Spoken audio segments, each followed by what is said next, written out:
Hi, I'm Joe Marks, Nextgov reporter. I'm here with Jenn Gustetic, who is the Prizes and Challenges Program Executive at NASA.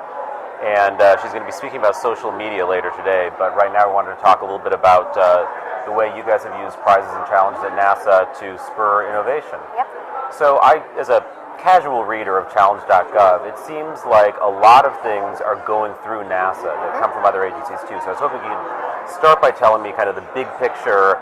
How does a challenge make its way onto challenge.gov or some other space? Yep, great question. So you hit on a great observation, which is that a lot of these challenges seem to be coming through NASA in some way. And that's because last year we launched an organization called the Center of Excellence for Collaborative Innovation within NASA. Because of the leadership that we've taken in prize competitions over the last several years, the Centennial Challenges program as a flagship prize competition program for NASA has actually been around since the mid-2000s. So we've been doing prize competitions for quite a while in the government. So building on that leadership, we launched the Center of Excellence for Collaborative Innovation in order to help other agencies get their prize competitions off the ground. So you'll see agencies come to us for their first prize competition to learn from us to figure out how to do their ops competition or how to do their software development prize, or how to think about leveraging online platforms in order to do ideation or solution development. And so in that capacity, we act as a interagency best practice sharing kind of network and repository for best practices for the federal government. But then again, we're also experimenting internally always with a bunch of different prize competitions.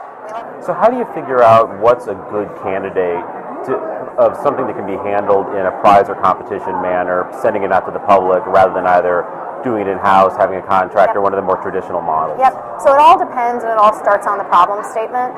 So oftentimes the best things that are candidates for prize competitions are issues that you can define the problem, but you don't necessarily know or want to specify the best path to get towards solving that problem. So there could be multiple ways that you get there.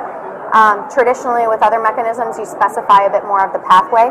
With prize competitions, you don't specify the pathway.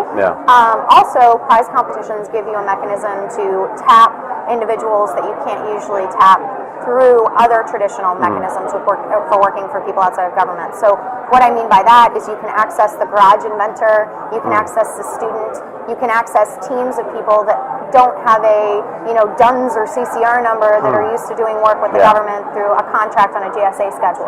So when you do something like the Space Apps competition, or even something that's more hardware focused, building something that's going to go onto the International Space Station, how do you measure success? Does it have to be, here's something, we picked it, we're going to adopt it in government? Is it a lot of competition and cooperation?